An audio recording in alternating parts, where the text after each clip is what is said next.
안녕하세요, 여러분. 오늘은 제 가슴 아픈 이야기를 들려드리려고 합니다. 아들의 결혼, 그리고 그 이후에 벌어진 일들에 대한 이야기입니다. 아들의 결혼식은 제 인생에서 가장 찬란하게 빛나는 순간 중 하나였습니다. 늠름한 신랑이 되어 입장하는 아들의 모습을 보는 순간 가슴 벅찬 감격스러움에 눈물이 멈추지 않았습니다. 마치 제 인생의 모든 행복이 그 순간에 응축된 듯 했습니다. 아들이 새로운 가정을 꾸리고 행복하게 살기를 바라는 마음은 그 어느 때보다 간절했고, 저는 그 소망을 이루어 주기 위해 아낌없이 지원을 해주고 싶었습니다. 결혼식이 끝나자마자 저는 아들 내외가 살 아파트를 마련해 주었습니다. 아들이 안정적인 기반 위에서 행복한 가정을 꾸리기를 바라는 마음에서 최고의 보금자리를 선물하고 싶었습니다. 아파트를 계약하고 꾸미는 과정에서 저는 마치 제 결혼 준비를 하는 것처럼 설레고 행복했습니다. 아들이 마음에 들어 할 생각에 밤잠을 설치기도 했습니다. 신혼여행에서 돌아온 아들 내외는 저에게 작은 선물을 건넸습니다. 고급스러운 명품 립스틱이었습니다. 아들이 저를 생각하며 정성껏 골랐을 선물을 보니 가슴이 뭉클했습니다. 역시 내 아들이구나 하는 생각에 뿌듯함과 기쁨을 느꼈습니다. 립스틱을 받아 들고 환하게 웃는 아들의 얼굴을 보니 세상 그 어떤 보석보다 아름답게 느껴졌습니다. 아들의 따뜻한 마음에 감동하며 저는 앞으로 펼쳐질 행복한 날들을 기대했습니다. 하지만 그 기쁨은 오래가지 못했습니다. 며칠 후 우연히 아들 내외가 처가에 방문했다는 소식을 듣게 되었습니다. 그리고 그곳에서 장모님에게는 고가의 명품백을 선물했다는 이야기를 전해 들었습니다. 그 순간 제 마음속에서 무언가가 와르르 무너져 내리는 듯 했습니다. 아들에게 아파트를 선물하고 아들이 저에게 준 선물은 립스틱 하나였는데 장모에게는 그렇게 비싼 명품백을 선물했다니 도저히 이해할 수 없었습니다. 마치 차가운 물을 끼얹은 듯 정신이 번쩍 들었습니다.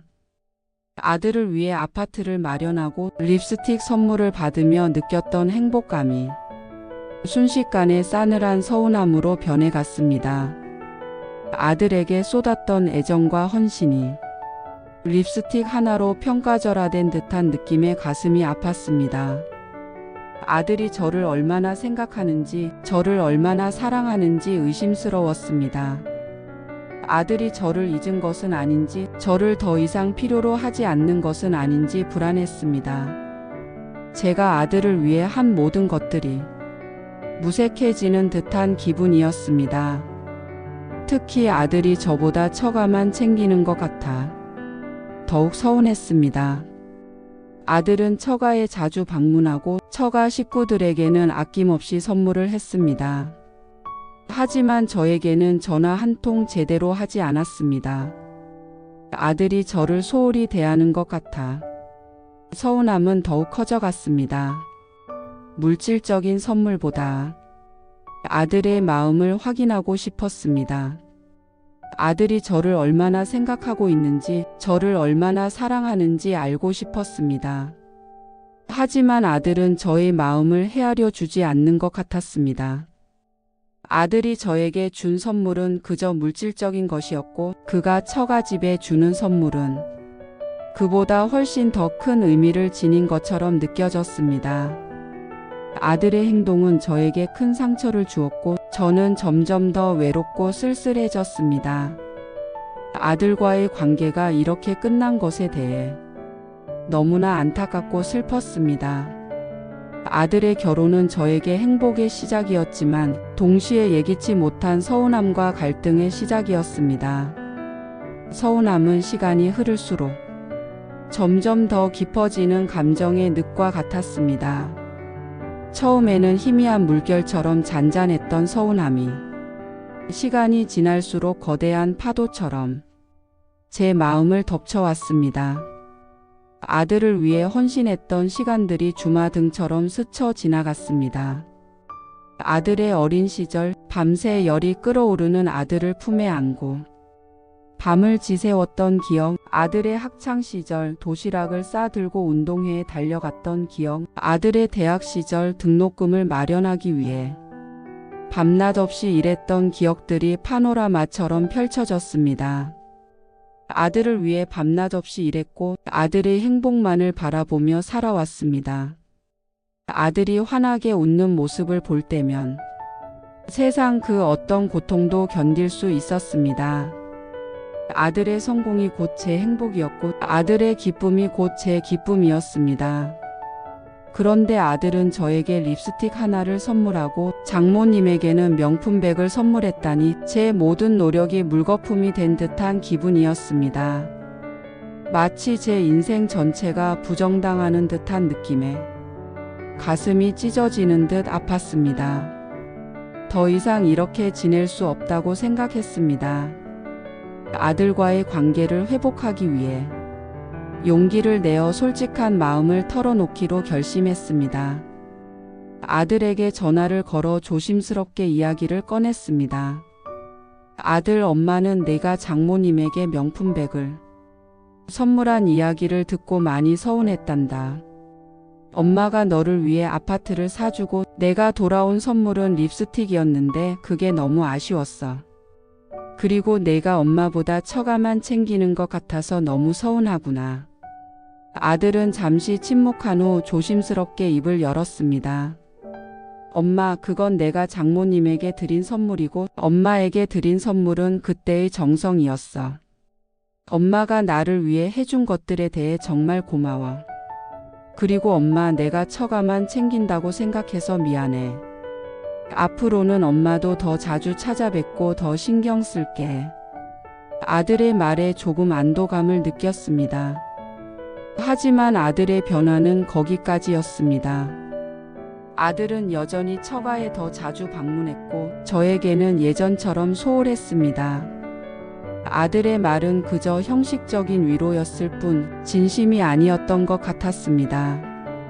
며칠 후 아들은 정말로 저를 찾아왔습니다. 손에는 꽃다발과 함께 제가 좋아하는 케이크가 들려 있었습니다. 아들은 저에게 미안하다고 사과하며 앞으로는 더 자주 찾아뵙겠다고 약속했습니다. 아들의 따뜻한 말 한마디, 진심 어린 눈빛 하나하나가 저에게는 큰 위로가 되었습니다.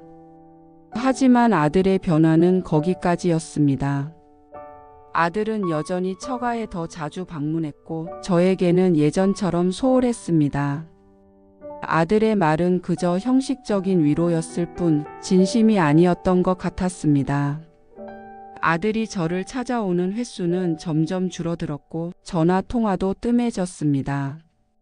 아들이 저에게 했던 약속은 지켜지지 않았고 저는 다시 예전처럼 외롭고 쓸쓸한 시간을 보내야 했습니다. 아들의 행동은 저에게 깊은 실망감을 안겨주었습니다.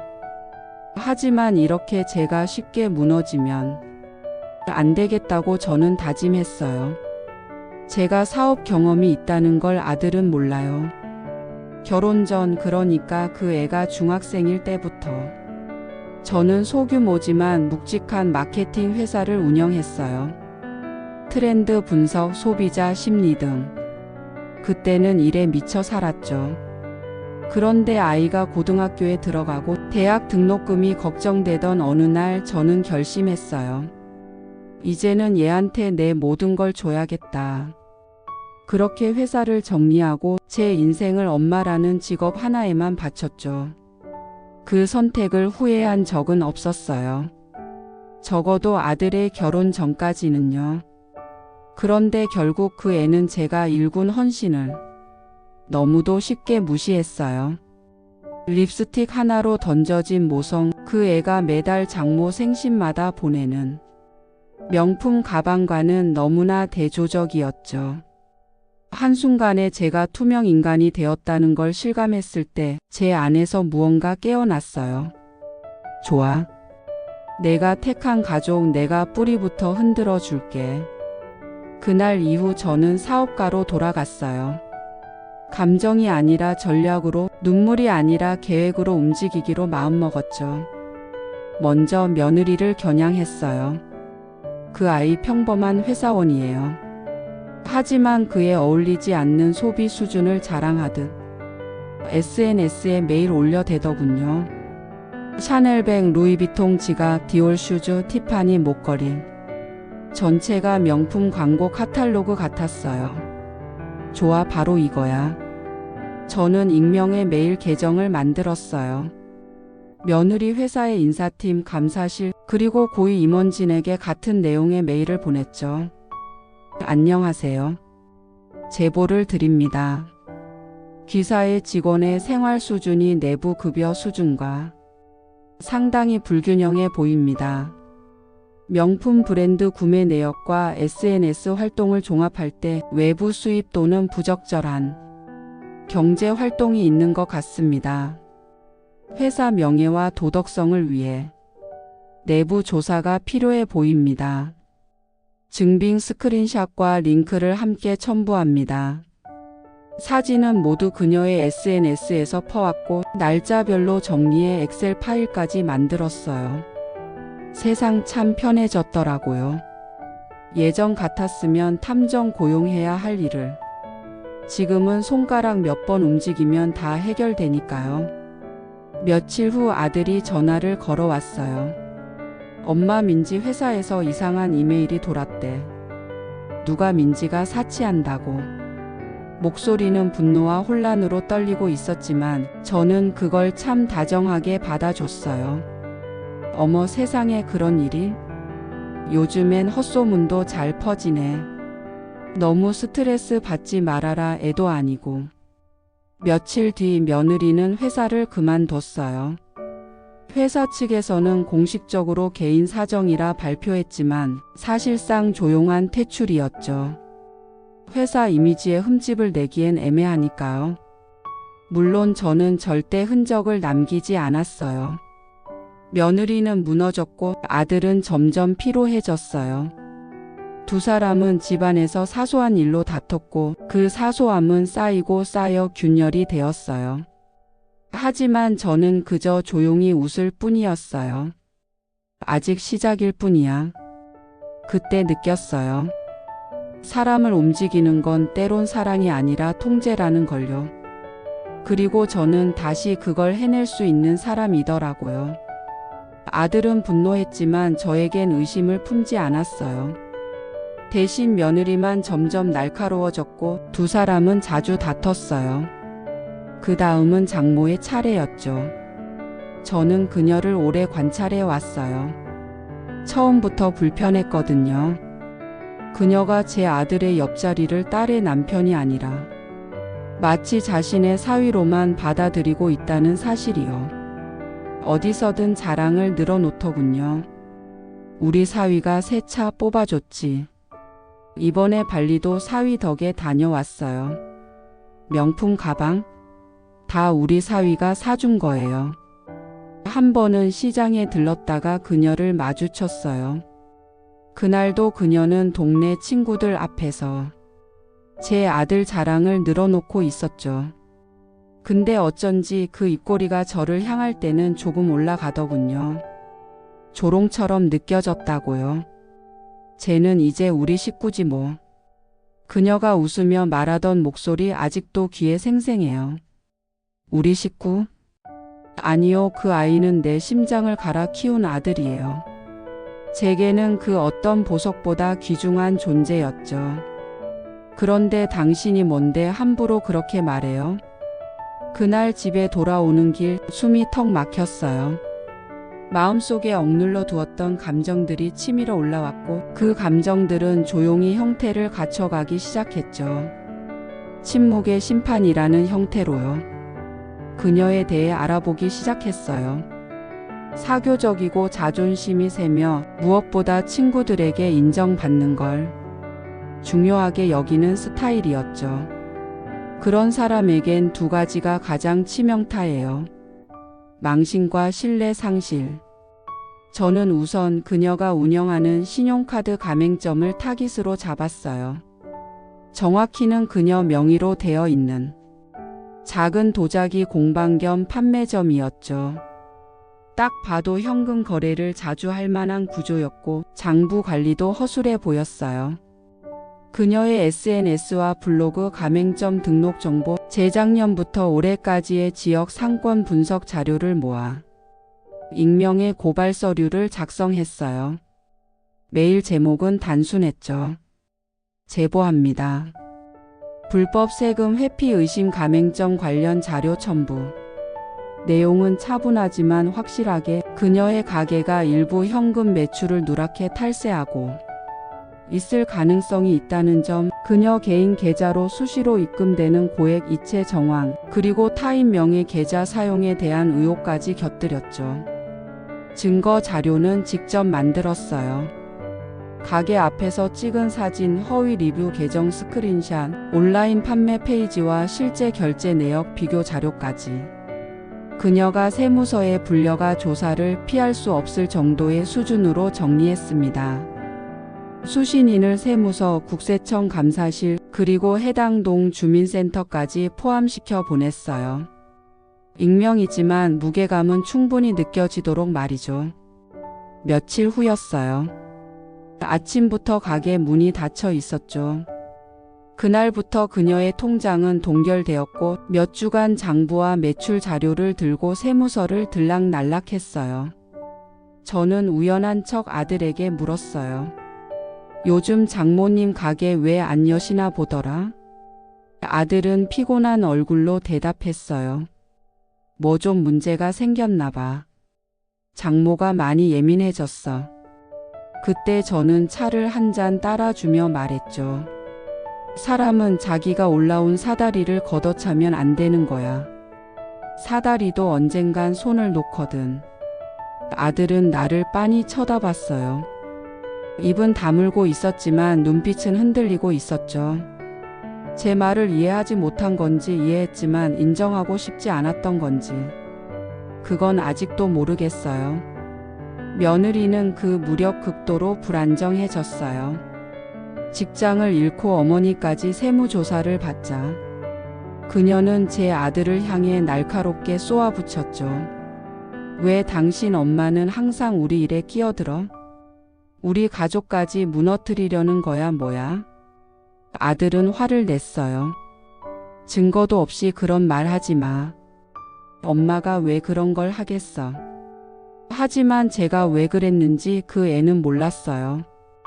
제가 얼마나 참았는지, 얼마나 외로웠는지, 자신이 제게 어떤 상처를 주었는지 전혀 모른 채였죠.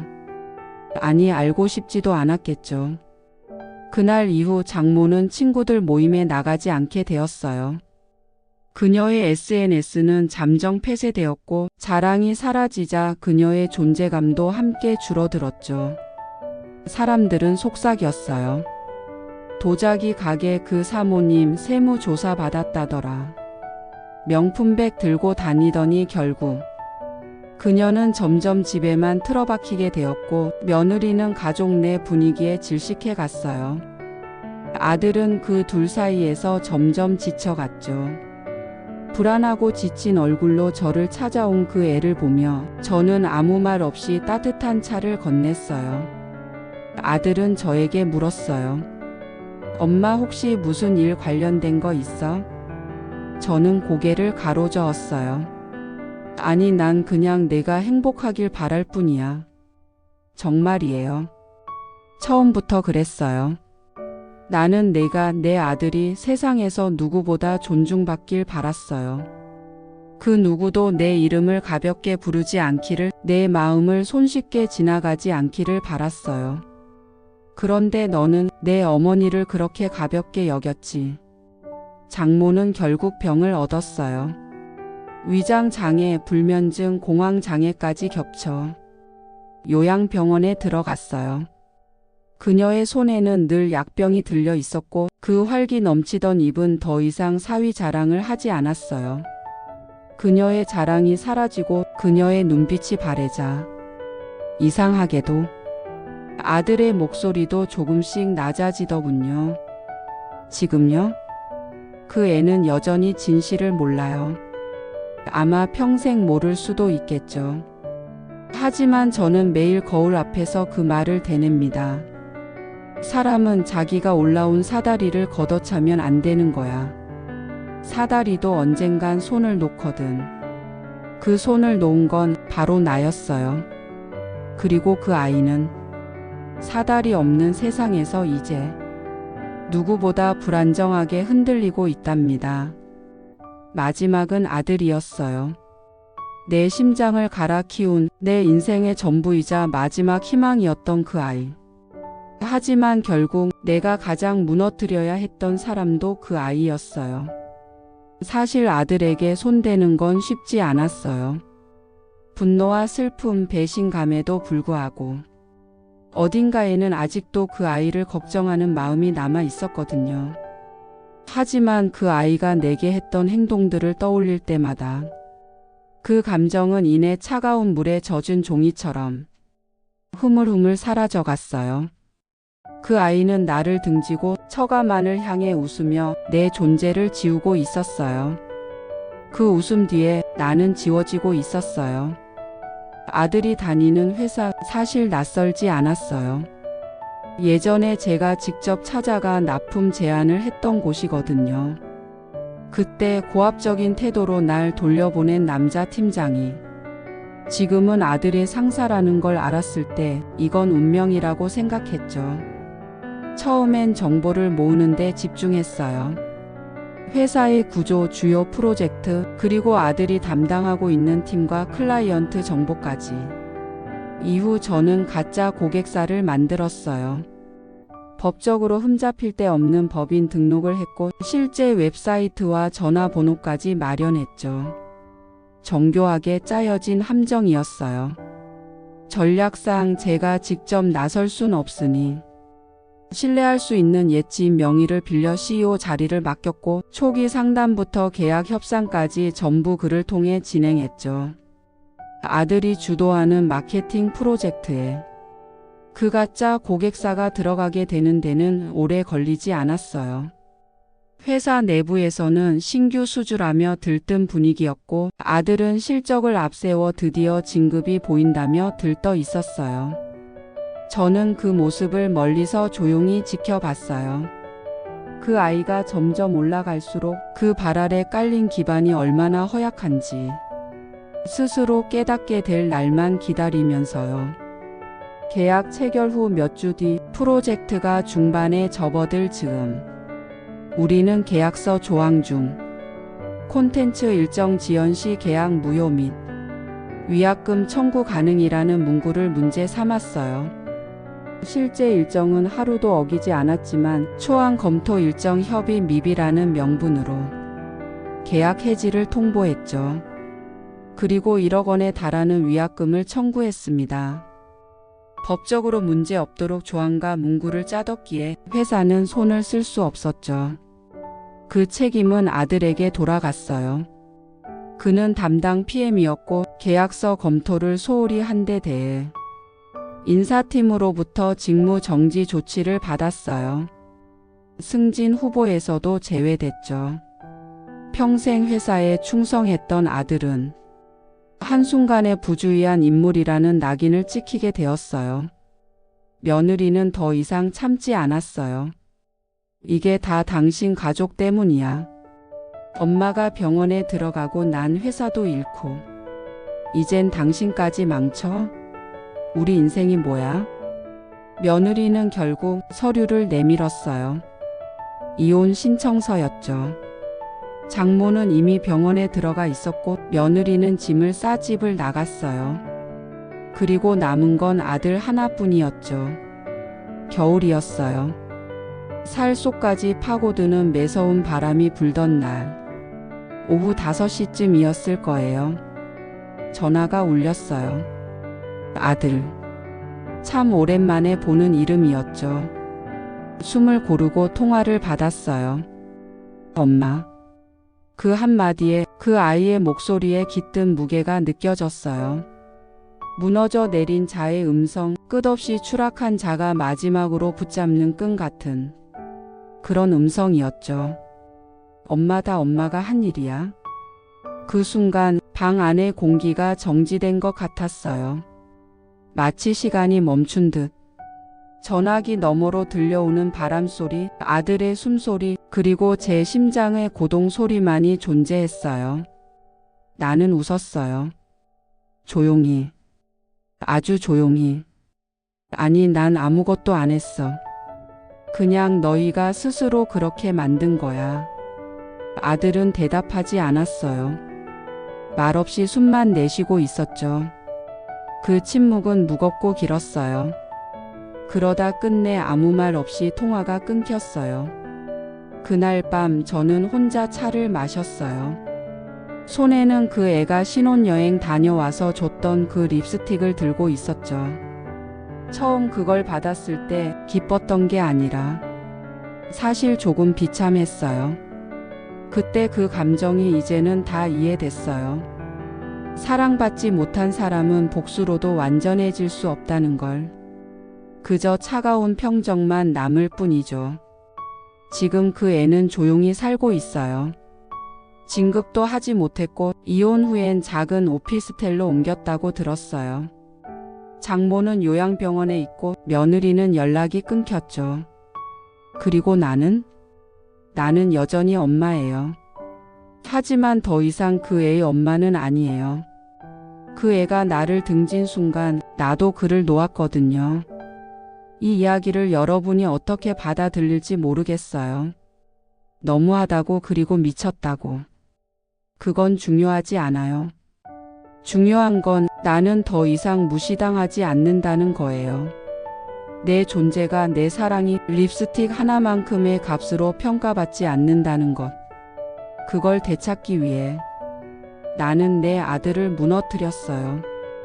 그 애가 다시 올라오지 못할 곳까지. 이 이야기를 여러분에게 털어놓는 건 제가 죄책감에 시달려서가 아니에요. 난 내가 한 일이 옳았다고 믿어요. 세상은 너무 쉽게 엄마니까 참아야 해라고 말하죠. 하지만 저는 그 말을 거부했어요. 사랑은 의무가 아니고 헌신은 일방통행이 되어선 안 된다고 생각했거든요. 이제 아들은 저에게 연락하지 않아요. 그래도 괜찮아요. 전 더 이상 그 애를 위해 밤을 새우지 않아요. 그 애의 미소에 목숨을 걸지도 않아요. 그 애는 이제 아들이 아니라 제가 무너뜨린 남이에요. 혹시 당신도 누군가에게 끝없이 주기만 했나요? 당신의 존재를 립스틱 하나로 치부한 사람에게 용서를 구걸하고 있나요? 그렇다면 기억하세요. 사랑은 기꺼이 줄 수 있지만 존중은 싸워서라도 받아야 하는 거예요. 그게 제가 배운 교훈이에요. 그리고 이 모든 게 립스틱 하나에서 시작됐다는 사실이 참 우습죠? 오늘의 이야기는 여기까지입니다. 시간 나실 때 구독, 좋아요 부탁드립니다.